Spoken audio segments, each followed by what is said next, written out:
Ladies and gentlemen, welcome to Fit Summit and our Leadership Circle interview. I've got the pleasure today of a joint interview with Frank O'Rourke and Ashley Thorne. Frank is Vice President for Asia Pacific, Middle East and Latin America at Core Health and Fitness, and Ashley is Group Director of Group Cycles and Sustainability. Frank, Ashley, thank you very much for joining me here today, and great to see you both together.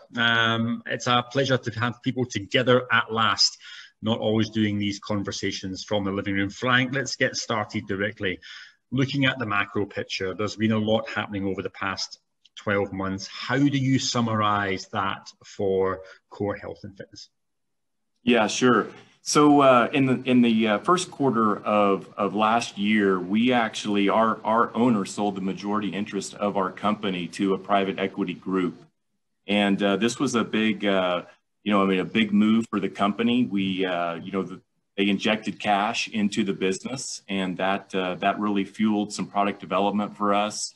We hired more staff. We actually were able in a very challenging year actually to go across and give raises in the manufacturing facility in Asia. So that was really good. In addition to that, we were able to quickly ramp up a consumer product line that was released in North America last year. We're in the process of releasing that this year internationally here actually in the next few months. In addition to that, one of the best things that came out of the consolidation is that we merged our back-end manufacturing in Asia with our front-end business that the industry knows as Core and our 5 brands. Well, look, it's been a busy 12 months, and let's talk about trends, because a lot has happened in both the consumer market and the commercial market across every single modality. Now, we'll bring in Ashley later to talk a little bit more about cycling specifically, but Frank, what general trends have you saw in the past 12 months emanating from the marketplace? Yeah, well, in the last 12 months, the trend has heavily been, specific to Schwinn and bikes. It's obviously been a lot of consumer bike sales, and that's for Core and Schwinn, as well as all of our, friendly competitors in that space. I would say that, prior to the pandemic hitting, really what you were seeing in the studio business is you were seeing a lot of growth. If you had 1 or 2 studios, you were multiplying those, you might be doubling. And some of the larger operators, they were growing as well in some pretty good numbers. And we were seeing that throughout Australasia. We were seeing that in the Middle East. We were seeing it in, Latin America, predominantly in Brazil and Mexico with the Velocity, chain, which is actually looking to go to Europe, later this year. But overall, we really were seeing, just good growth. And you were seeing some, some unique partnerships that were evolving as well. I think that, what Absolute was doing with Zook, for example, in Singapore with, that was amazing what Ben and her team put together. And if you look at Space Cycle and what they were doing in China with Lululemon as well. So just overall, I think that the category was still continuing to grow and really evolve. We were also seeing upper body, being heavily added to the lower body exercise. It was so focused on indoor cycling and even HIIT exercises because it was just easy to do, just right next to the bike in the same room. Ashley, let me bring you in here. You are the resident cycling expert here. It has been booming in the marketplace, as Frank just touched on, the last couple of years. What's driven this rise in popularity, this increase in awareness and excitement amongst the consumer, and where do you see some of the trends following? It's kind of interesting because Frank touched on how we've made this massive transition from kind of the commercial space where we're used to seeing group cycling into more of the consumer space because of the pandemic and people haven't been able to be in person. I think because group cycling is so rooted in these communities that are built by studios, that stays strong. And it's really through the pandemic, you've been able to see these communities stay intact. Members are still looking to their studios and their clubs to find that connection. And even though they're not in person necessarily all the time, those communities have stayed strong virtually. And so that is kind of what's pulling the business through. In the experience that I've seen in the markets and the examples that Frank has also seen. So that strength has always been there. what's interesting is now that we've gone to this more virtual space where the consumer market has grown so much, you're seeing a lot more players enter the space and more technology, more variety in the way that consumers are exposed to cycling. So you see more performance-driven apps, you see more on-demand programming, more live stream programming. That's only brought more exposure to cycling as a fitness modality, as a sport performance, as a way to have fun. And so that momentum that we're gaining now from that consumer market and everything that's exploded during the pandemic, that will just drive us into what's on the other end of the pandemic and bringing everyone back into clubs. So it's all those people who now have seen cycling and all that it has to offer. They will want to be in person now and to have that community again. So we'll see it all come back. Frank, you touched on this earlier, the kind of need for partnerships, and there's been some phenomenal partnerships between operators and other providers and also within their communities. Let's touch about the partnerships for Core, because of course you have your own partnerships in the market. When it comes to technology and content, what's really worked for Core when it comes to partnerships? Are these partnerships, do they have to be tech-based, or are there other partnerships that are important to you? Maybe your thoughts on that. Sure. Yes. Having those kind of expert partners in the tech space, they're absolutely part of our kind of go-to market strategy. Technology, it changes so fast. You look at, the mobile phones, for example, and I mean, us as well as pretty much any fitness company, it's hard to keep up with technology as fast as it's changing. So we absolutely rely on expert partners. And currently we've got, partnerships with Apple and Samsung across our entire, cardio console platform. Motosumo has been a good solid partner of ours, as well as 4i for our power meters. And one of our longest, partners actually is Ant Plus. And this is back when we were one of the first companies actually to put a console on a bike. And that's where we, partnered with Ant Plus for that type of technology that we had more than 10 years ago. It's interesting. You ask if technology is the only thing that we should be partnering with. Technology allows us to do what we do best, right? And it's one of the things that Frank has taught me. We do something really well, and that's bring fitness equipment to life through our master trainers, through our education, through our in-service programs, sales, bringing it out into the market.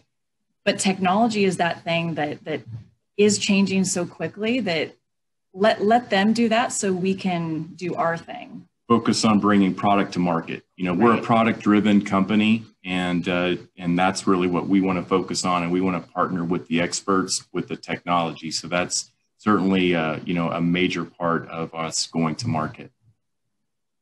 Ashley, let me look at the product, because bikes of the old age, I mean, they've come such a long way. I kind of look at it in a little bit like an F1 motor car at the moment in time. There's been so much development to the bike itself, to the product itself in the past few years alone.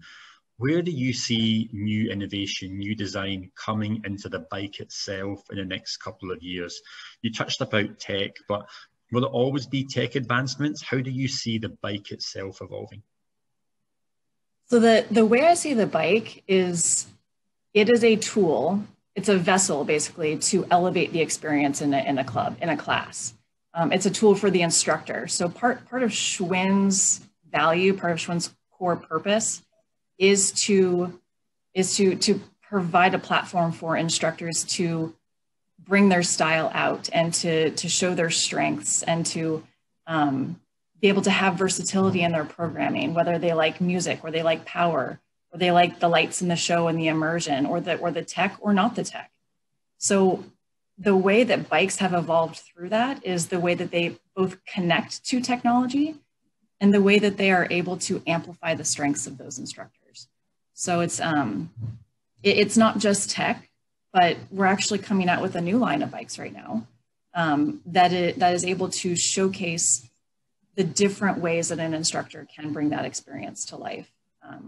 With numbers, with metrics, with a console, people have seen consoles before, but the way that we're adding lights and color to those different experiences It allows a class to really be unified in a different way. So it is in a way utilizing technology, because technology is just, by definition, it's just change and innovation. But it's not necessarily digital technology. It's not necessarily wireless technology. It's ways that you can adapt the bike as a tool for those instructors to create their experience. And going forward, that's going to continue. The way that these different cycling brands are expanding how they provide experiences to their members, that spectrum of types of experiences is just getting broader and broader and broader. You see, far to one side, you see high performance, sport oriented, the sport of cycling. On the other end, you see the lights, the music, the party, the dance, the two completely different spectrums that still utilize that same tool, that same vessel, to create that experience. So as that spectrum gets bigger, the bike needs to accommodate all those different things. And it's through that continuum of innovation. Let's stick on that product of innovation, Frank, because of course the bike's getting better. Like Ashley said, there's tech, there's design, there's touch, there's feel, there's experience.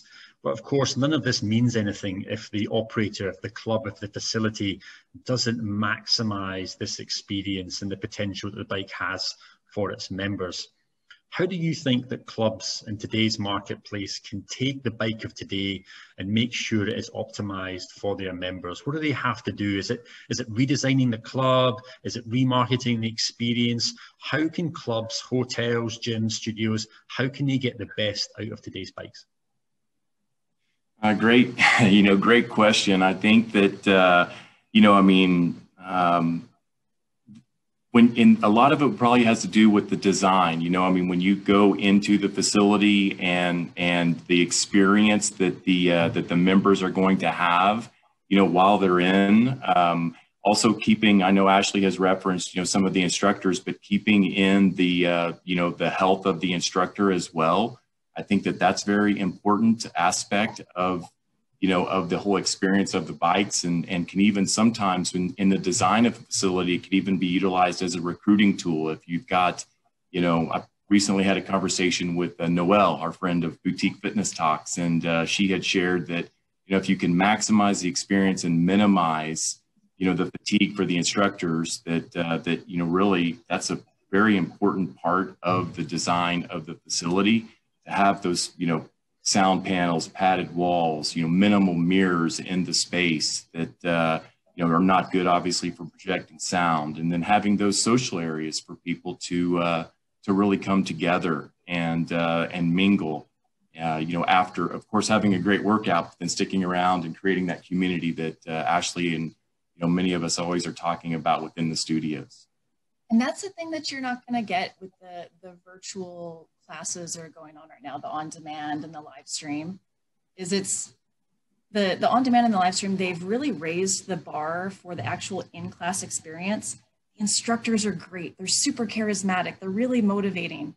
The music is awesome. The lighting on your screen is great, but it's not immersive. And so people are wanting to come back into those studios and experience those amenities, the social spaces, actually feeling the air and feeling the vibration of the sound and all that completely sensory things that you can only experience in studio. That's kind of the next level. Yeah. Where do you think, Ashley, in the next couple of years, the in-class, the in-studio experience could be taken to? I mean, we've touched on it a little bit with music, with experience, with the immersive nature of this, perhaps even smell as well.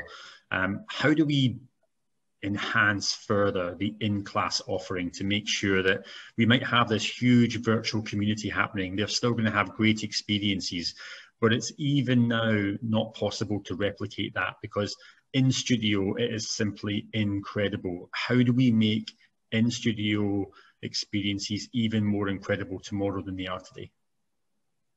The pressure is on. The pressure is absolutely on to create those experiences and to elevate brands. And this is where I start to get really inspired by this group cycling community that we have globally, because they are taking it to the next level in that way, and that they are taking the brand that they had before the pandemic. They're learning, they're observing, they're learning all these things that have happened during the pandemic, the different technologies that have worked at home, the technology that they know that their members want to come back to, the experiences that their members want to come back to. And they're finding the things that need to be amplified, and those are the things that they're amplifying. It's, you know, having this situation where there is so much pressure to keep a business afloat. It's really weeding out the things about businesses that aren't working. And so what's left is this phenomenal, completely immersive, like you said, experience. I think a lot of that will come from partnerships that may not necessarily come from us as a manufacturer, but from group displays or back-end business tools. So it's not just necessarily about the in-club experience, but the ways that the businesses are actually managing their finances, their bike reservation system, their back-end administration. Those are things that are making them more efficient as well, so that they can dedicate more time to developing the brand and the experience, the sensory, the smell, like you said. I hope it's a good smell, not the kind that you typically get in a weight room. But yeah, it's going to be that full sensory experience. And like I said before, that spectrum is just growing. That there's going to be so many more different ways that you can experience cycling. You know, Frank touched on before at the beginning how we're integrating upper body exercises. Well, there's plenty of different fusion exercises or fusion concepts that are happening now, where you combine bar and cycling. You combine yoga and cycling. Boxing. Boxing and cycling, rowing and cycling, ways that you can really balance the experience as well, so that it's not just a lower body cardio workout, which is what group cycling is great for. I think you're going to see more of that type of fusion, more of that type of immersive sensory experience going forward. We've saw in Singapore and across Southeast Asia through this pandemic, some very unique pop-ups. I mean, Frank alluded to it earlier, the absolute partnership with Zook, but we saw Virgin do some outdoor classes here in Singapore to huge effect. And I think this is all just managing to bring awareness to the wider consumer that cycling is here, it's really fun, it's really inclusive. One of these big drivers, I suppose, for people now trying cycling and spinning more often is, of course, the at-home, the connected experience that some of the other big brands and yourselves are now bringing into the marketplace. Frank, what are your thoughts on the future of this at-home and connected cycling marketplace? It is booming at the consumer level, and of course that is driving more and more people into commercial clubs and facilities. But where does the future lie for the at-home connected fitness market and cycling? Yeah, so we, you know, it's interesting because our manufacturing facility, we actually, you know, manufacture a bike for a competitor to, you know, to Peloton. And it's interesting, they actually were just part of almost a $3 billion, you know, merger acquisition, and the parent company is Beachbody. This is the group that actually distributes the content for P90X and Insanity, which is throughout several countries, not global, but in a lot of countries. And we're currently receiving, you know, the outlook and forecast for the second half of the year from them. And I mean, it's really, really strong. So, you know, what I predict is going to happen is I think that we're going to continue to see a pretty big spike, you know, with this type of at-home connected fitness bikes for a while. And then I think it's going to level off. You know, personally, I like going to the clubs. I like the studio and that experience. But to many, that, you know, that kind of workout that they can have in the home is sufficient, you know, for them. I definitely think that hybrid is here to stay, but overall, I think we're going to continue to see a pretty big spike in that type of at-home connected fitness for a while, and I think it will level off. Frank, Ashley, great thoughts to try and end this interview on. Let me just pose one final question to you, and we'll take it away from business and we'll just look at ourselves for a minute or so. What's the one thing this pandemic has taught you positively? What are you going to try and take from this pandemic that's going to help you in love, life, and business? Ashley, I'll start with you. Just a quick, maybe a reflection or two on what this pandemic has done for you positively. It's always good to end on a good note. I love this question, and I have to remind myself of these things occasionally, because it's easy to get caught up in the negatives of the pandemic, right? The things that we're not able to do and not able to visit and see and all those things. I am extremely grateful for the opportunity to take a step back and be present in the things that I am actually doing. And this is going to be the opposite side of technology. But not connecting virtually. I'm very grateful for the opportunity to be able to be with my family. I have 2 little boys at home that are absolutely active and crazy, and I should put them on a treadmill that could probably power the entire community if you were able to capture that energy. But I have taken that as a positive learning, that taking the time to be present and to really connect with those who are with you is a huge benefit. Then to tie it back to business, being with people is what people love, right? People crave being with each other, that togetherness. So I think that's what's going to get us back to group cycling. That's awesome. Love that answer. Frank, closing words to you, my friend. Yeah, no, I think that, for a long time I've said, hey, what's your most, valuable, commodity? And it was time, that you only have so much time. And I think that one thing that the pandemic did is that it really gave everyone more time, which I didn't really think was possible. But, similar to what Ashley said, I mean, just, when we were, on our, circuit breaker, in Singapore, and just being kind of just, so close in our space, having that time with the family and that bonding time. I mean, that was the one thing to show me, after traveling for 20 plus years, the globe, is that the importance and just the value of family and what matters most when you're on this lockdown of not being able to travel and having things closed and not eating out, and just completely disruption to your everyday life or career. So I think that was really powerful and insightful for me to kind of take away from, and it definitely has, kind of changed me, forever.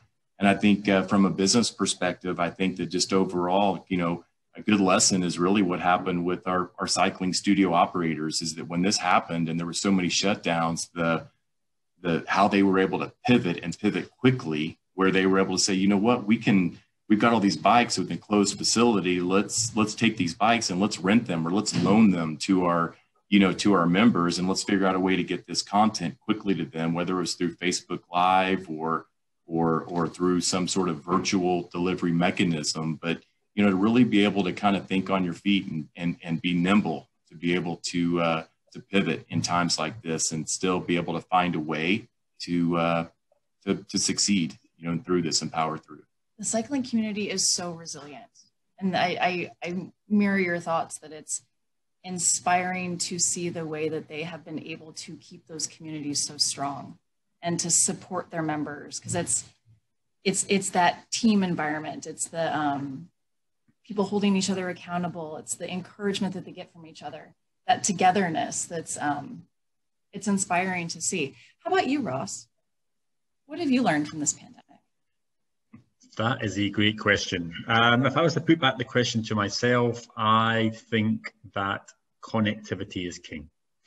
Connectivity is key to everything, whether it's to your clients or your family, echoing what you just said. And, I think conversations like this, the honest, passionate, positive conversations, are what we need to try and really push out there in the industry. And it's what we want to try and push out as families as well. We can get stuck in the negativity. So let's try and put that to one side. Let's focus on the positives of where we are, which are, most of us are happy and healthy. And for those that aren't, we'll try and make sure we're supporting those to make sure they are. But look, I really enjoyed the conversation, Frank, Ashley. Thank you very much. It's so energizing to see what can be achieved when we work together as teams and as friends. So wishing you continued success. Looking forward to seeing you both soon, whether it's in person for perhaps a glass of wine, or whether it's on a bike in a studio having a sweat together. Looking forward to that. Let's do both. Done. Okay, guys. Thank you very much, everyone. And we'll see you again soon. Thanks for taking the time out to watch us. Thank you.